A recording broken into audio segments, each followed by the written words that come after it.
Os REITs, que são os fundos imobiliários americanos, não foram tão bem quanto as outras ações ou bolsa americana nos Estados Unidos. E aí, nesse sentido, tem muita gente me perguntando se ainda vale a pena investir nos REITs nos Estados Unidos, se é uma oportunidade. E melhor ainda, existe um REIT em específico que muita gente tem, eu imagino que todos vocês que estejam assistindo esse vídeo, pelo menos já ouviu falar ou tem o Realty Income na carteira, que é aquele com o ticker O, um dos maiores do setor de varejo. Então a ideia desse vídeo é mostrar para vocês se esse REIT em específico ele tende a performar bem ou não nos próximos anos, ou se é uma cilada entrar nele agora, se é hora de vender, se ele piorou os resultados ou não. A gente vai olhar tudo isso nos detalhes. E antes de começar a falar especificamente sobre o Realty Income, mostrar várias coisas importantes para vocês, eu queria comentar um pouco como que pode ser a gestão do Trump em relação aos REITs e quais setores podem ou não se beneficiar com isso. Como eu já falei em outros vídeos para vocês, os juros altos estavam afetando muito o setor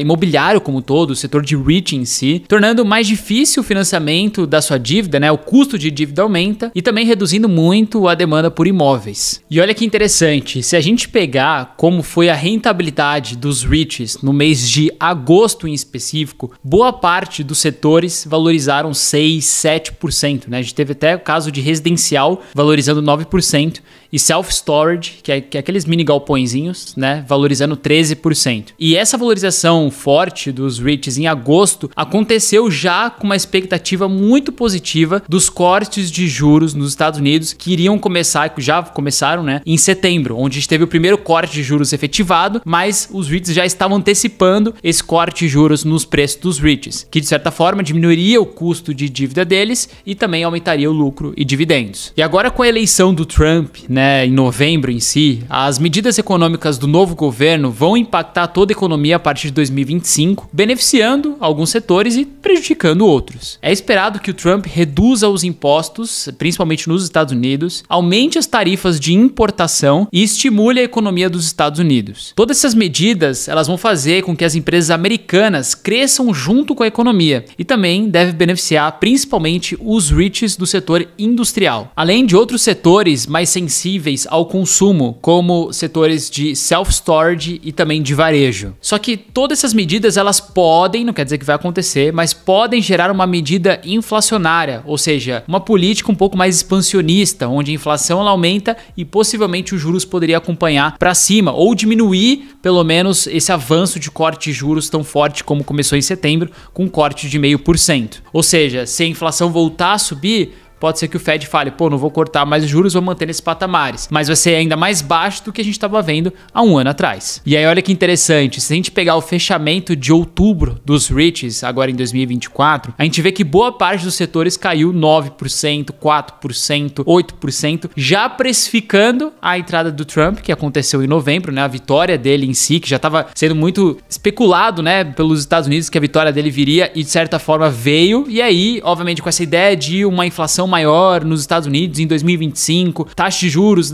patamares um pouco maiores, os REITs eles já antecipam e caíram também um pouco já com essa ideia de Trump vencendo. E a mesma coisa aconteceu com o ETF VNQ, que compra vários REITs em si. Nesse ano ele está valorizando 7,5%. Ele teve um bom avanço aqui de abril até mais ou menos setembro. E aí começou a chegar perto das eleições americanas. O REIT, de certa forma, se lateralizou, né? Nem subiu nem caiu. E está agora nesses patamares. Mas, de certa forma, se a gente for olhar o contexto como um todo, não olhando o que o mercado precifica no curto prazo, os REITs eles podem muito se beneficiar com o crescimento econômico dos Estados Unidos a partir de 2025, juntamente com as taxas de juros mais baixas do que agora em 2024, né? 2025 provavelmente a gente vai fechar o ano com uma taxa de juros em 3,5%, que é excelente, né? Os custos de dívida vão diminuir muito dos REITs e aumentar os lucros. Então, de certa forma, isso tende a acontecer para todos os setores. Já indo nessa linha, agora a gente entra um pouquinho mais a fundo no REIT Realty Income, que eu sei que muitos de vocês têm na carteira e querem saber uma atualização mais recente sobre ela antes de finalizar o ano. O Realty Income é um dos maiores proprietários de imóveis comerciais comerciais do mundo, contando com mais de 15.400 propriedades no total, ou seja, coisa pra caramba, incluindo lojas de varejo, centros de distribuição e escritórios. Seus imóveis estão distribuídos entre Estados Unidos, Reino Unido e outros 6 países da Europa. Suas propriedades, elas são utilizadas por grandes empresas para operações de varejo e também distribuição, sendo especialmente importantes para empresas que buscam locais estratégicos para suas operações. Aqui a gente tem algumas informações importantes do Rich em si. A gente vê que eles estão atuando em 90 indústrias diferentes, ou seja, eles pegam vários segmentos de empresas, isso é bem legal. Tem mais de 1.500 clientes no seu portfólio e eles demonstram aqui que 90% dos aluguéis que eles têm ali, dos imóveis em si, são resilientes em ciclos econômicos, né? O que é muito importante. Além disso, o Rich ele acaba pagando dividendos mensalmente, né? Isso é algo muito interessante para quem gosta de renda e ele tem crescido a sua distribuição de dividendo pelos últimos 30 anos consecutivos. E aqui a gente consegue ver um pouquinho da distribuição desses dividendos, né? Que vem aumentando todos os anos e chegou a bater aqui $3 por cota. Isso falando no ano, né? E aí, se a gente for olhar um pouquinho a valorização do Rich Realty Income em 2024, tá caindo 4,29%. Isso aqui sem considerar os dividendos pagos, tá? Somente a valorização ou desvalorização do preço do ativo. E a gente consegue ver aqui, né, que ele deu uma disparada até meio de outubro, começou a chegar novembro, né, que é de certa forma quando o Trump ganhou, ele teve uma boa queda, já com essa ideia de que teria um momento mais inflacionário, com taxas de juros maiores, mas assim, eu vou mostrar para vocês que isso não tem relação nenhuma com o que o Rich vem entregando, que de certa forma não decepciona. Eu achei esse gráfico no balanço do Realty Income, que eu vou até mostrar outras coisas bem legais para vocês, mas esse gráfico ele é bem interessante porque mostra que em momentos inflacionários, ou na verdade, em momentos de crises, né, americanas, do mundo, globais, é o momento em que o Realty Income mais faz aquisições e compra imóveis a preços mais baratos. Então eles têm uma estratégia muito interessante, né? Se de certa forma o setor ou a economia entrar em crise, é o momento que eles vão ter a maior aquisição deles, porque eles vão comprar vários imóveis sendo vendidos a preços muito baratos e vão aumentar o seu portfólio. Então a gente vê aqui que em 2001 foi um momento desse, 2009 foi um dos momentos que eles mais compraram imóveis, 2020 também bateu esse pico de mais compra imóveis. Então assim, eles têm uma estratégia muito bem alinhada e pro longo prazo essa estratégia aqui é excelente. Essa imagem é sempre legal de a gente ver porque mostra um pouco da diversificação dos seus mais de 1.500 inquilinos, né? Que hoje, se a gente for olhar Dollar General, que é uma empresa de dollar stores, ela tem 3,3% de todos os imóveis do Rich, que é pouca coisa para pensar, né? O maior inquilino tem 3%, então super tranquilo, caso dê algum problema com Dollar General, vamos supor, não vai afetar nada no portfólio do Realty Income. A gente tem o Walgreens com 3,3%, a gente tem o Dollar Tree com 3,1%, 7-Eleven com 2,5% e uma diversificação gigantesca por diversas outras empresas muito boas também nos seus setores. Inclusive, se a gente for olhar qual que é a diversificação setorial ali da indústria em si dessas empresas, a gente vê que 10% é grocery, que é basicamente supermercados ou mini mercados em si. A gente tem as lojas de conveniência, que aí entra a 7-Eleven, por exemplo. E aqui em terceiro lugar a gente tem a Dollar Stores, que entra Dollar General, entra Dollar Tree, que são aquelas lojas que vendem de $1 a $5, produtos mais baratos. Olhando a diversificação de portfólio, olha que interessante. 80% dos imóveis que são do Realty Income são do setor de varejo, que é o retail. Ou seja, são aquelas lojas em rua mesmo, que você tem a Dollar General lá, você tem a Walgreens, né? Você tem a 7-Eleven. 15% dos imóveis deles são do setor industrial, e aí a gente entra na parte de galpão, tá? Que é algo também que só tá crescendo, principalmente com o fomento, né, do e-commerce, né? As pessoas comprando mais no e-commerce, você precisa de mais galpão, e eles estão tendo imóveis nesse sentido. 3,2% do portfólio deles está na parte de gaming. Aí você fala, pô, Léo, mas o que é gaming? É basicamente cassino. Tá? E aí esse é outro setor interessante que tem alto crescimento e de certa forma os lugares que são alugados para isso tendem a ter contratos de longo prazo. Então isso é muito legal. E tem aqui um outro percentual que eles estão crescendo, que esse para mim é um dos melhores, que é o setor de data center, mas eu vou falar um pouquinho mais para frente. A taxa de ocupação do Realty Income se mantém estável durante esses últimos meses, está em 98,7%, bem em linha com o que ele vinha entregando desde 1992. E é importante comentar que a taxa de ocupação dos imóveis deles nunca esteve abaixo de 96%. Aqui a gente consegue ver um pouquinho do crescimento anual do FFO ou AFFO, que é basicamente o lucro ali do REIT que ele tem, considerando depreciação e amortização. Tem que ver aqui que tem um crescimento próximo dos 5, 6, 8% ao ano, né, de lucro, vamos dizer assim. Principalmente aqui, ó, 5% na média, né, pegando um histórico. E aqui a gente consegue ver também o valor dos seus imóveis crescendo muito ao longo desses anos, né? Ou seja, ele tem conseguido comprar cada vez mais imóveis baratos que estão se valorizando ao longo desses anos. Outro ponto importante é que você consegue ver aqui um histórico desde 2005, onde eles aumentam, na média, né, 1% o preço do aluguel dos contratos, né, que eles têm em si com seus inquilinos, que é interessante, ou seja, pelo menos na média, eles sobem o valor de 1% dos contratos com os inquilinos, o que faz eles gerarem mais renda e, obviamente, equalizar ali os ganhos deles. Agora eu vou mostrar para vocês algumas pequenos pedaços aqui do balanço do Realty Income pra gente ver na fonte o que mudou nos números deles, se foi positivo ou não foi, e se condiz com a queda ou com a falta de valorização, vamos dizer assim, dele em 2024. Inclusive, antes de mostrar esse balanço aqui, eu queria saber se vocês gostam quando eu mostro o balanço assim e vou mostrando, explicando, ou se vocês preferem que eu mostre o site Fundamentei, por exemplo, ou alguma outra coisa mais estruturada. No caso desse vídeo, eu vou mostrar os dois, mas eu quero saber o que vocês acham mais interessante. Ah, Léo, eu não gosto de ver os balanços. Vocês comentam aqui embaixo, porque aí eu mostro só o Fundamentei nas próximas vezes. Então eu preciso entender o que vocês gostam de ver ou se aprofundar nesses vídeos aqui, e eu preciso do seu comentário aqui embaixo, tá? Bom, então olhando o balanço em si do Realty Income, o último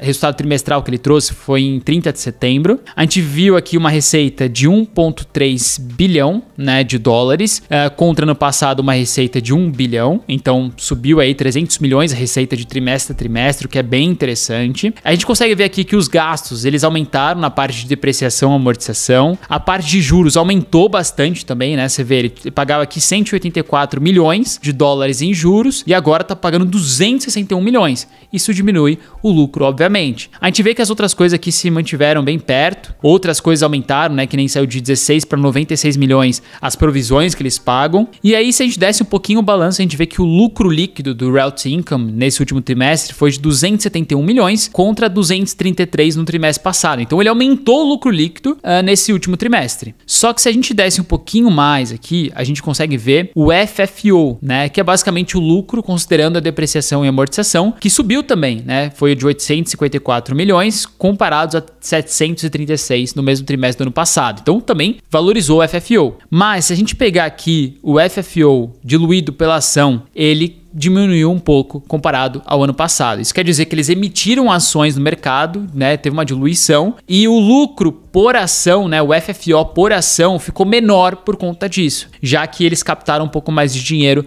durante esse ano. Então isso acaba fazendo um pouco de diferença no FFO que ele entrega por ação e por isso que talvez o mercado esteja depreciando eles um pouco, que foi um pouco menor do que ano passado, e também esses custos aqui com despesas, né, de juros, de certa forma impactam um pouco o quanto a mais eles deveriam ganhar de lucro, e com certeza se isso fosse menor aqui, isso também, né, esses custos deles fossem menores, ele teria um FFO provavelmente maior do que o do ano passado. Então você vê, são coisas do curto prazo. O REIT não está deixando de entregar receita maior, lucro maior, né, ele entregou também. E por que o mercado será que está depreciando ele? Simplesmente por motivos de curto prazo. Inclusive, se a gente for olhar aqui de uma forma um pouco mais de cima, né, o resultado do Realty Income, a gente consegue ver aqui que ele vem crescendo receita, né? Então, se a gente pegar 2023 para 2022, cresceu seus 22%, e agora, de 2023 para 2024, está crescendo mais 23%. Então, eles estão crescendo receita, a dívida aumentou seus 20%, né, de 2022 para 2023 aumentou 18%, então tem sido algo bem comum esse aumento de dívida dela em si, e você vê que o FFO subiu do ano passado para esse 18%. Então é um REIT que continua entregando crescimento de receita, crescimento de FFO, e o mercado está depreciando ele. Por que será? No longo prazo, o que vai conversar é isso aqui. Se o REIT continua entregando resultados tão bons que ele está entregando aqui agora, a cota dele vai acompanhar em algum momento. Então, de certa forma, fica bem claro qual que é a resposta em relação ao Realty Income. Ele vem entregando bons resultados, continua fomentando o mercado, continua adquirindo imóveis. Quando tem crise, ele adquire ainda mais. Então você vê que a gestão tem uma boa eficiência, né, com o dinheiro de caixa. E eles estão ali se virando com o que dá agora. Obviamente o custo de dívida aumentou e aumentou para todos os REITs. E por isso que todos os REITs estão caindo. Mas isso abre uma excelente oportunidade para quem gosta de alguns REITs específicos. E até só para complementar um pouco mais essa análise análise do Realty Income que eu queria falar um pouquinho dos data centers que eles têm aí. Apesar desses investimentos, né, quando eu falo desses investimentos eu falo de data center e colocando um pouco de cassino também, não serem o foco principal deles, eles têm aumentado o mercado de atuação do REIT em mais de 800 bilhões de dólares. No ano passado, o Realty Income formou uma parceria com o Digital Realty, um REIT especializado no setor de data centers para aumentar os seus investimentos nessas áreas. Então, não sei se vocês sabem, mas esse Digital Realty, ele é gigantesco, é o ticker DLR, ele está fazendo parceria com esse REIT para construir alguns data centers, né, que são aqueles galpões gigantescos cheios de computadores e que é realmente o novo mundo, a nova tecnologia, e IA utiliza muito disso. E se a gente observar os data centers, eles estão tendo uma demanda e uma expansão muito forte, muito rápida, e há necessidade desses REITs continuarem crescendo para conseguir resultar nessa demanda forte de IA, tecnologia, e-commerce para suportar tudo isso, vamos dizer assim, nesses data centers. Então é um investimento que eles estão fazendo que vai retornar muito rápido para eles. Obviamente que é um custo bem alto, mas também volta no mesmo padrão. E além disso, o REIT também fechou em 2023 a aquisição de imóveis em Las Vegas, no valor de quase $1 trilhão. Atualmente, o setor de cassinos já responde por mais de 3% das receitas do REIT, mesmo não tendo um portfólio tão grande. Então, você vê assim, né? Esse é um REIT muito interessante, principalmente para quem gosta de renda, né? Paga dividendo todos os meses, continua crescendo e com certeza se você tem ele na carteira, eu continuaria aportando no momento como esse. Inclusive, se você gosta dessas análises minhas e gostaria de estar um pouco mais por perto do que está acontecendo na sua carteira e se a gente consegue te ajudar, né, com essas análises, a gente tem a nossa consultoria da Dollarame, que basicamente a gente analisa a sua carteira se você já tem seus investimentos no exterior ou monta uma do zero se você ainda não tem nada e faz o acompanhamento dessa carteira e obviamente a gente está fazendo o tempo todo análises desses ativos que vocês compram para passar para vocês por WhatsApp, tirar todas as dúvidas. Então vocês não precisam ficar esperando meus vídeos sair aqui porque vocês têm isso na fonte ou podem perguntar para a gente na consultoria. Então de certa forma a consultoria é para a gente entregar mais resultado com seus investimentos no exterior. E se você tiver interesse em participar dessa consultoria antes que a gente até aumente os preços no início de janeiro de 2025, eu vou deixar um QR Code aqui em cima, um link na descrição, com um breve formulário para vocês preencherem, leva menos de 1 minuto, para o nosso time chamar vocês e marcar uma call rápida, gratuita, para te explicar como funciona a consultoria, você tirar todas as dúvidas e ver se é para você ou não é. E se você gostou desse vídeo, não esqueça de deixar a curtida e me diz aqui nos comentários se você vai continuar ou não aportando no Realty Income. A gente se vê no próximo vídeo, grande abraço, valeu, até mais!